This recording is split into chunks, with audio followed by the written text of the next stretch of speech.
What's going on, y'all? So we are back again for another episode review of Shots Fired. This is season 1, episode 4, True. And let me tell y'all something. I was looking at this 4 minutes in. I was pissed as shit, bitch. I said, huh? You got to be out your goddamn mind. So remember last week when they found, Ash found where Corey was, okay? And he was there with his father, whatever. So she called Preston. Preston comes down there and they get the full story of what happened. He saw everything that happened. He said just like he was being chased down, Joey was being chased down by like this sheriff van or something like that. These two sheriffs get out the car, and then this other older gentleman who looked like probably a commander or something got out the car, and he was like they was wrestling him down, and we don't know why they was chasing him, okay? That's what we yet to find out. But they was chasing him, got him down. He was struggling. He was saying, go get my mama. I want my mama and all that. Somebody get my mama and all that shit. And then the white guy come over there and just shoots him and kills him. I said, bitch. And you know what? Let me tell you something. The producers and directors and writers of this show, they know exactly what they're doing. And I love looking at stuff where it is playing to our reality. Okay? It may be a little bit of an exaggeration, but this is stuff that's going on now. Okay? We hear so many reports about unarmed teens or black men, period, or black people, period, getting pulled the fuck over and killed for no reason. You know, getting chased down and killed. And the cops getting off. We hear about the corruption in the police department. So that's what pissed me off when he told them the story. And I guess Preston heard this shit and Preston said, fuck everything that I heard. Fuck everything that I've been taught. I'm black, bitch. My skin black as night right about now. Nigga card coming in, okay? I'm pissed. I said, come on, Preston. Yes. All right. Preston ain't playing with y'all asses no more. He said we was down here for Jesse Carr. But no, bitch. Joey Campbell is more important right about now because this shit is not right. Ash trying to tell him, you gotta calm the fuck down because we cannot just go in and try to take them down right now. We can't go up against this police department, this sheriff department, because that's like trying to take down a small government. We can't do that right now. We have to do it the correct way. Use the proper channels and all this stuff. They go talk to the person, I think that was Kelsey Grammer, whoever that was their boss or whatever. And they trying to tell them about the Joey Campbell information. And Preston is getting pissed because he's just so nonchalant about it. Like, I thought you was down there for Jesse Carr. Okay, well, if he did this, is he African American? He did this, he did that. Okay, well, we'll take it under advisement and all this shit. I would have been pissed too. Ash just walked the fuck out because she knew that's how it was gonna go. All right. Then we get to Beck's house. And the little babies, they in the bed sleep. And then all of a sudden, you hear this little rustling go past. And the baby noticed that somebody is walking past the house. Walking past this window. I cannot stand houses, no shade. I can't stand them ranch-sized houses where they're literally on the ground. And your window is literally right there, okay? No. Give me some steps. Give me some, I need some levels, all right? My house is leveled, okay? But, the little boy saw it. And little boys and, they love fairy tales and looking at the TV that they look at, the shows that they look at, the stories that you tell them or whatever to get them to say that, oh, you'll be okay. You're a superhero if you put your cape on, or, no monster or whatever can get you. You will be strong and a hero if you put your cape on. You're invisible and all this stuff. Child, little boy woke up and put his little cape on, went outside that door. Mind you, it's an alarm on the door, woke the daddy up. I said, oh my God, not the baby. But thankfully, Bex, he went out there, found the boy around the corner of the house, and on the house, it was called, in red spray paint, killer cop. Child, I don't know why, but for some reason, I literally thought it was going to say nigga, okay? Some shit like that. Man, I was just like, you can't do this to me in the first few minutes of the episode. It was just too much. So, the chief, he comes out there to see Bex and whatever, and, saying, I got your back. And he was like, it don't feel like it. He was like, what you talking about? The department already took away the counsel. He ain't got nothing. He can't afford a lawyer, okay? You put me on desk duty. What are you talking about? You got my back. It don't feel like it. And he was saying, had I came out here with my gun, you know, and the person who wrote this on my wall would have been here, and I would have shot him just like anybody else would have did on the force, okay? And what else would have happened to me? I was like, ooh, they be posing good questions, okay? Now, I just noticed that Bex is living in a neighborhood with white neighbors, because that's all we saw out there looking across the street. White coupled neighbors. I'm sitting here like, yeah, y'all nosy as hell because we don't do that shit. We look, but we gonna look out the window, okay? We ain't finna stand outside and just be all like, oh, let's watch him clean the cop killer off it or kill a cop off his wall. Anyway, so, Preston is a little in his feelings. He like, go ahead and tell me, I told you so, to Ash while they eating, and she was like, I told you, you have to take this step by step, because at this point we are no longer having a police. We're not going after the it's not about Jesse Carr. It's not about Joey Campbell. It's about the corrupt sheriff department.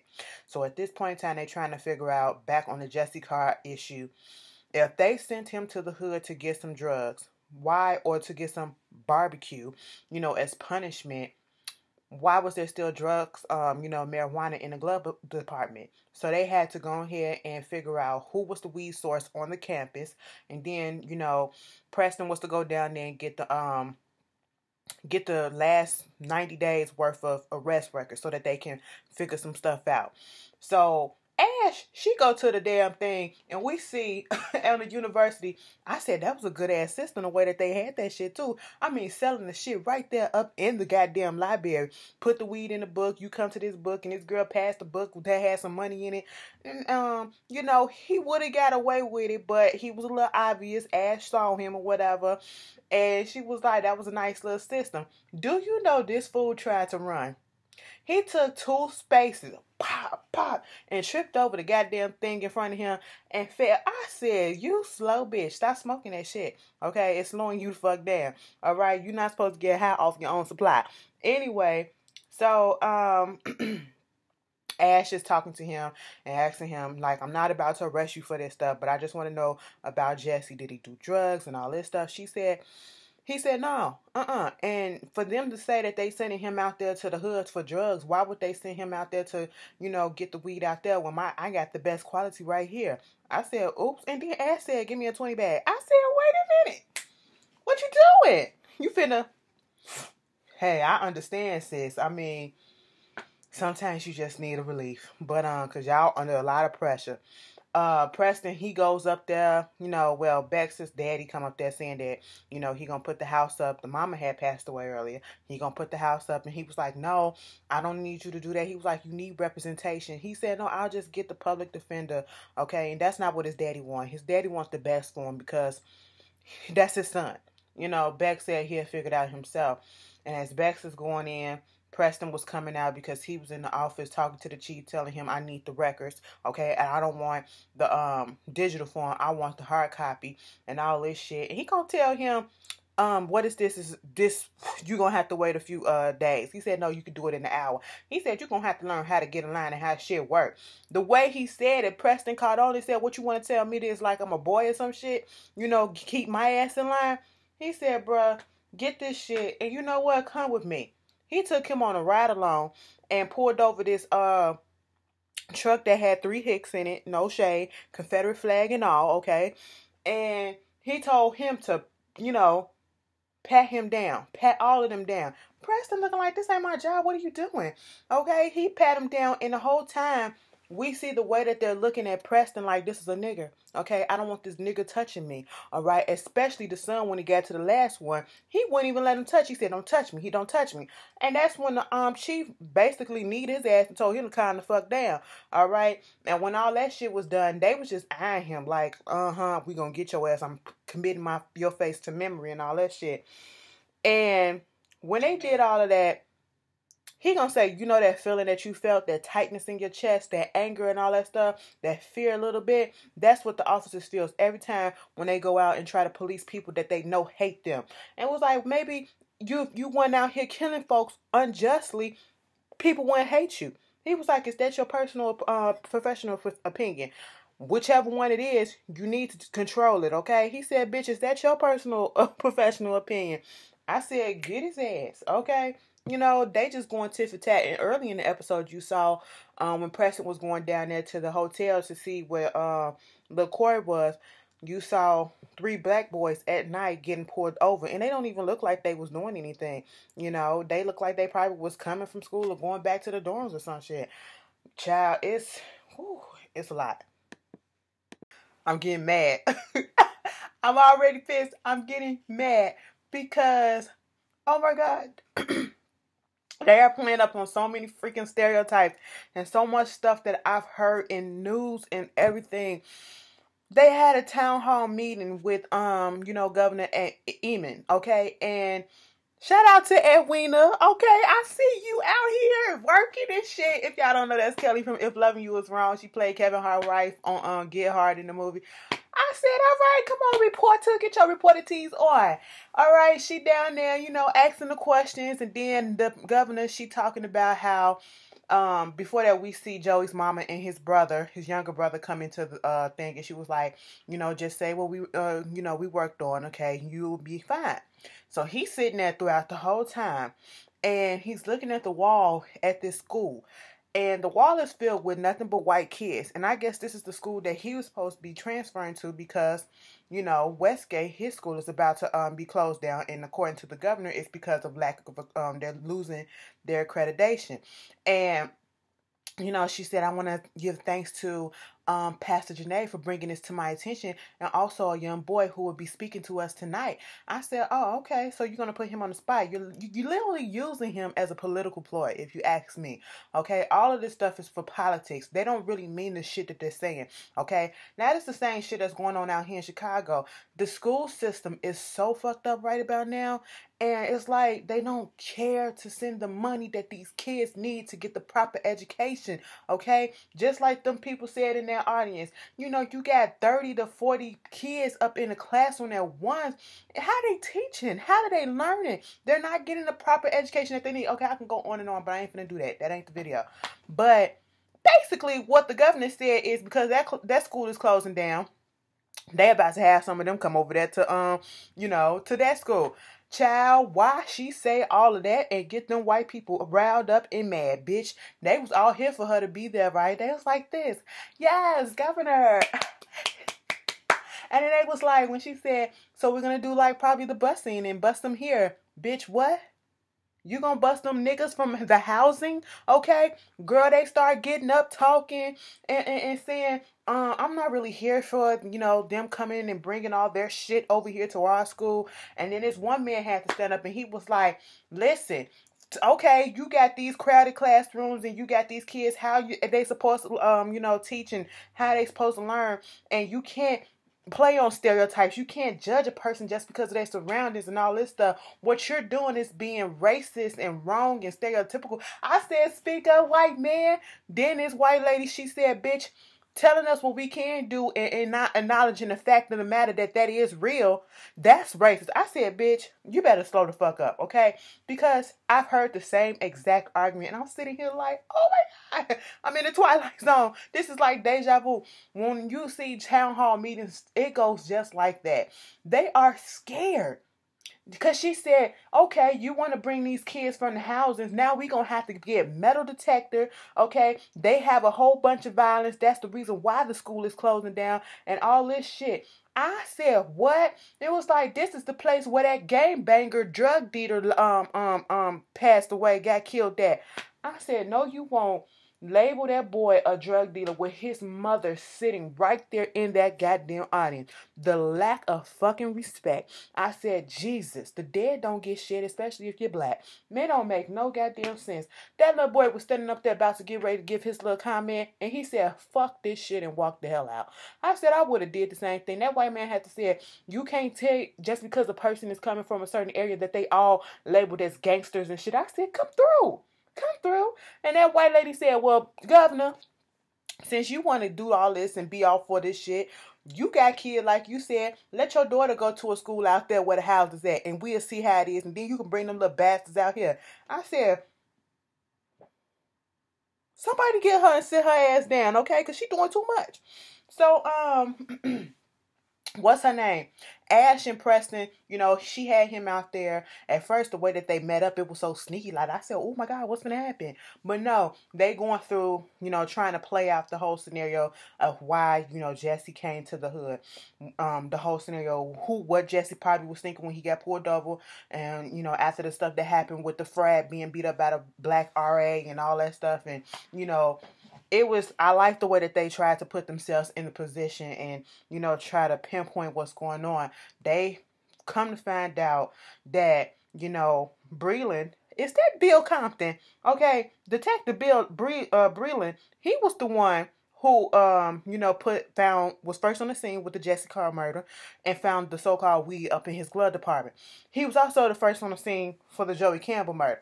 Then they bring this old lady up in the, the cop. We see Bill Compton looking like, who the fuck is that? Okay, something's going on. She in the interrogation room, she was like, yeah, that motherfucker. She was like, you the only one that filed a complaint. She said, because I'm the only one that's not scared of that bitch. Okay, that motherfucker went shopping for my husband. That's exactly what he was doing. He was hunting down niggas. That's what he was doing. I said, what? She said he was harassing her husband until one night he, the husband said, bitch, you ain't finna touch me or you need to stop. Okay, took him, arrested him, and then a month later he was dead. I said, oh, he gotta go. Okay. Then we see this scene where this man is coming out looking all suspicious and stuff. He a hitman. He go up into some hotel room and we hit 3 shots. Child, he didn't went up in Corey's room where they got him hidden at and tried to kill him. But Corey wasn't there. They got him out just in time. I said, thank God. Excuse me. Listen, this show, I'm sorry, Preston and Ash, they go and, talk to Brooks, try to get some information out of him. How do you feel about Breland? It was some complaints against him. He didn't budge or anything. So eventually, they do talk to Breland outside, and he was just saying how,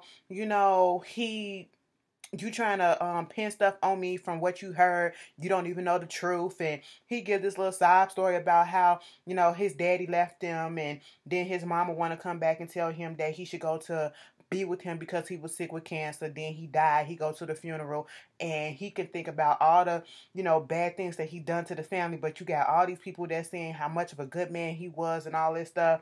And he's like, and at that moment, I realized it ain't no perfect world. It ain't no perfect cops. Neither are there perfect citizens and shit like that.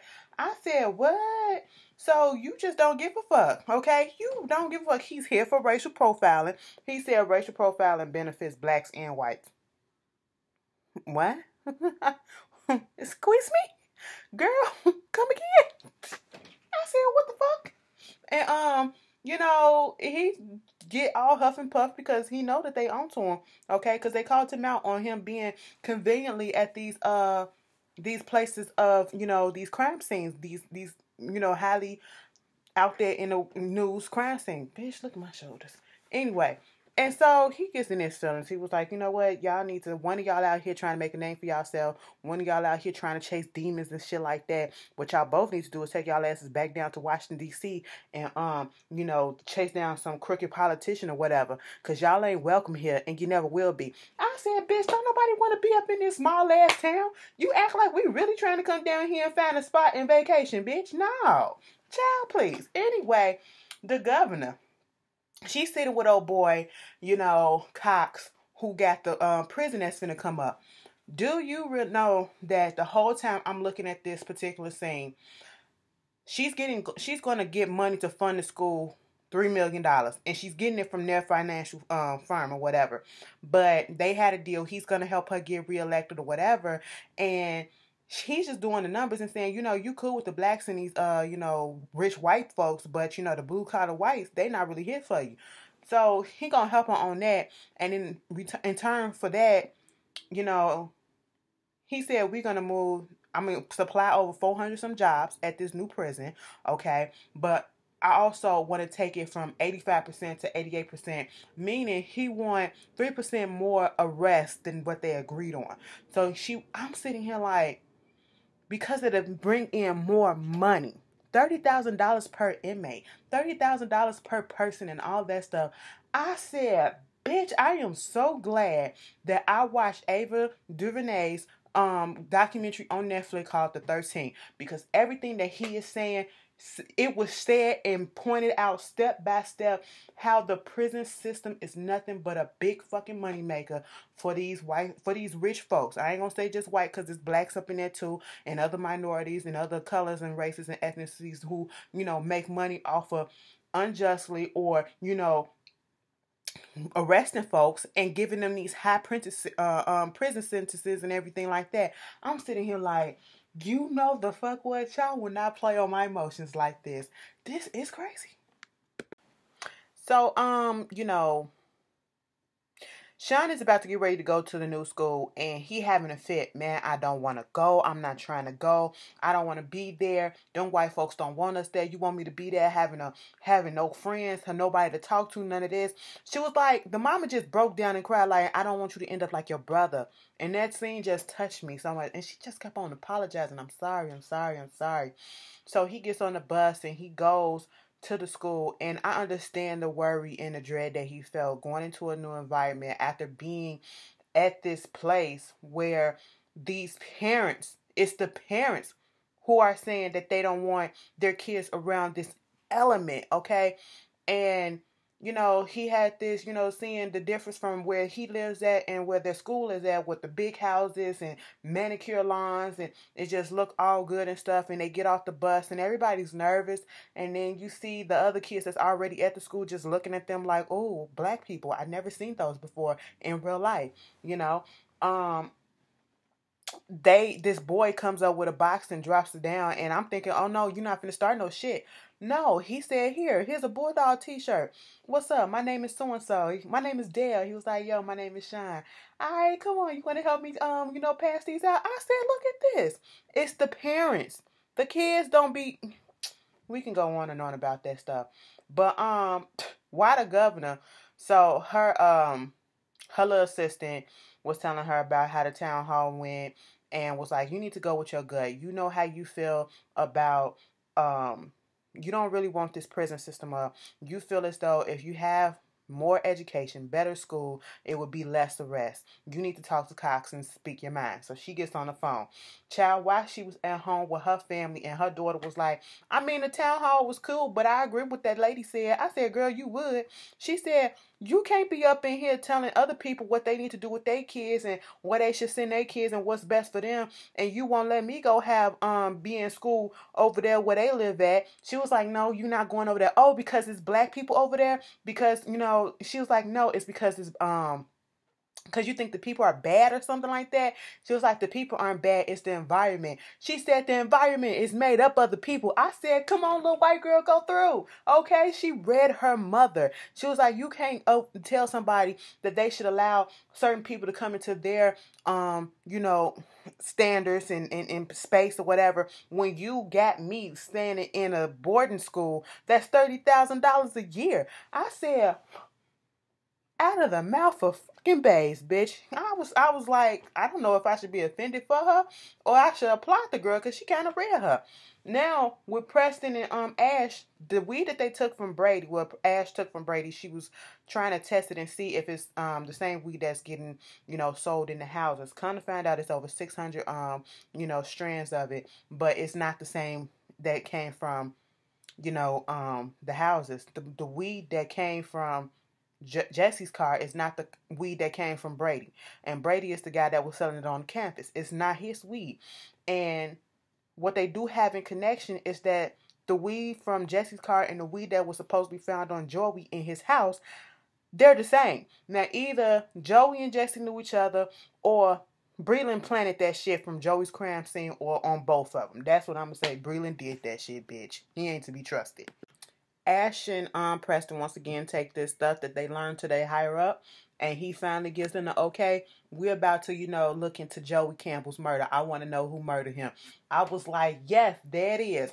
So they finna go out and celebrate. They talking and stuff, and he trying to reassure Ash that, that girl, that boy that you killed or whatever, it wasn't on you. It was your PO. He the one, your TO is the one that told you to shoot because he saw a gun. So, that's on him. They get up there dancing. He don't want to dance and all this stuff. I'm saying chemistry. Ash up there dancing with this dude. She was like, okay, I'm good. You know, he won back and all. Preston came up. I said, the lady said no thank you. Nigga, what you finna do? Is she your lady or she ain't your lady? I said, bitch, if she said no, she said no. And then his little flunky come up. I said, so you need your other nigga to help fight your battle too? Bitch, you know, they bossed up. He was like, bitch, come on, see what it is. Sanaa said he gonna show you how much of a man he is and how much of a bitch you are. I said, oh, y'all finna do it. I said, don't hook up on this episode. They almost did because they went to the hotel and he took that car. I was like, y'all a little bit too close.